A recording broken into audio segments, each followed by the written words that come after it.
सरकारी रिपोर्ट से हो गया बड़ा खुलासा।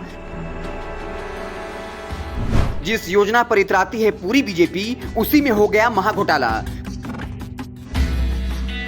कुछ दिनों पहले पीएम मोदी एनसीपी पर हजारों करोड़ के घोटाले का लगाते हैं आरोप, फिर अजीत पवार को अपने साथ लाकर बना देते हैं उप मुख्यमंत्री। कई आरोपी घोटालेबाजों को बना दिया मंत्री, जिसके बारे में कहा करती थी मोदी सरकार, अजीत दादा चक्की पिसिंग, अब वही दादा हो गए राजा हरिश्चंद्र। आखिर 70,000 करोड़ घोटाले का क्या हुआ? एक बार फिर मोदी सरकार ने सदन में कहा, हमने देश को दिया भ्रष्टाचार मुक्त सरकार। अगले दिन ही सरकारी रिपोर्ट से हो गया बड़ा खुलासा। जिस योजना की पीएम मोदी सहित पूरी भाजपा करती है जोर शोर से प्रचार, जिसके नाम पर लोगों से मांगती है वोट, वही योजना चढ़ गई महाभ्रष्टाचार की भेंट। हो गया करोड़ों का घोटाला। डिजिटल इंडिया की भी खुल गई पोल, आधार कार्ड की भी निकली हवा। ऐसे ऐसे हुए खुलासे, जानकर आपका सिर जाएगा चकरा। जिस योजना का उद्देश्य था गरीबों का उद्धार, उसी में हो गया करोड़ों का खेल। एक ही नंबर से लाखों ने किया रजिस्ट्रेशन, मरने के बाद भी इलाज के नाम पर लूटे जा रहे थे पैसे। 88,760 मरीजों की हुई मौत, 2,24,923 मौत का कर लिया गया भुगतान। शिकायत के बाद भी हजारों मामलों में नहीं की गई कार्रवाई। क्या अब भी मोदी सरकार कर पाएगी आयुष्मान योजना का गुणगान? आखिर पूरा महाघोटाला क्या है? कैसे मोदी सरकार के इस महत्वाकांक्षी योजना की पूरी पोल खुल गई? हम आपको पूरी कहानी बताएंगे। उससे पहले गुजारिश है, लॉजिकल समाचार को फेसबुक पर देख रहे हैं तो पेज को लाइक कर लीजिए, यूट्यूब चैनल को सब्सक्राइब कर लीजिए। लोकसभा में पेश कैग की रिपोर्ट से हुआ खुलासा।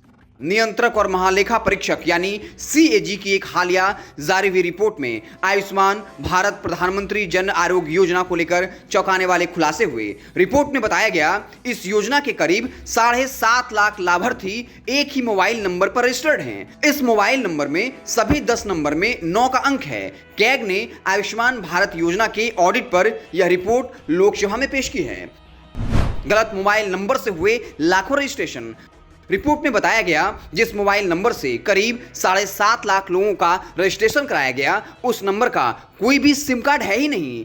BIS के डेटाबेस से एनालिसिस से इतनी बड़ी संख्या में फर्जी रजिस्ट्रेशन का खुलासा हुआ। इस योजना का लाभ उठाते हुए राशि हड़पने के लिए मर चुके लोगों का भी इलाज किया गया। कैग की रिपोर्ट सामने आने के बाद स्वास्थ्य मंत्रालय में हड़कंप मचा। रिपोर्ट में जिक्र किया गया, करीब 1,39,300 लोग एक दूसरे नंबर पर भी, जिसमें 10 नंबर 8 हैं, उससे जुड़े हैं। वहीं 96,046 अन्य लोग 9 के बाद 90 नंबर से जुड़े हैं। इसके अलावा ऐसे ही करीब 20 नंबर भी सामने आए हैं, जिनसे 10,000 से लेकर 50,000 लाभार्थी जुड़े हुए हैं।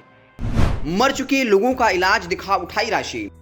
रिपोर्ट में दावा किया गया, इस योजना के तहत इलाज करा रहे कई रोगियों को पहले मरा हुआ दिखाया गया था, लेकिन उसके बाद भी योजना राशि उठाने के लिए उनका इलाज चलता रहा। ऐसे मरीजों का डाटा चेक करने पर कैग ने बताया, आयुष्मान भारत योजना के तहत इलाज के दौरान 88,760 मरीजों की मौत हुई। 2,24,923 दावों को सिस्टम में भुगतान के रूप में दिखाया गया। इसमें 3,446 मरीजों को 6.97 करोड़ रुपए का भुगतान किया गया। भाजपा शासित राज्यों के साथ अन्य राज्यों में हुआ खेल।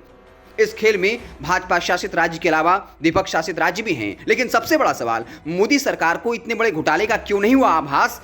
एक ही फोन नंबर से लाखों लोगों ने करवाया रजिस्ट्रेशन। आधार कार्ड का क्या हुआ? डिजिटल इंडिया का क्या हुआ? सरकार को भनक तक न लगे, हो नहीं सकता। शिकायत के बाद भी हजारों मामलों को क्यों दिया गया दबा? और इस पूरे मामले की मॉनिटरिंग कर रही थी केंद्र सरकार, तो केंद्र सरकार इस घोटाले पर कोई खुलासा क्यों न की? अब जब कैग की रिपोर्ट आ गई है सामने, खुल गई मोदी सरकार की पोल। जिस महत्वाकांक्षी योजना के नाम पर पूरे देश में घूम घूम कर मांग रहे थे वोट, क्या अब उसी आत्मविश्वास के साथ फिर से उसी योजना को बताकर लोगों को अपनी ओर लुभा पाएंगे? ये आने वाला वक्त बताएगा। आपको हमारी खबर कैसी लगी कमेंट बॉक्स में जरूर बताइएगा। बहुत बहुत धन्यवाद।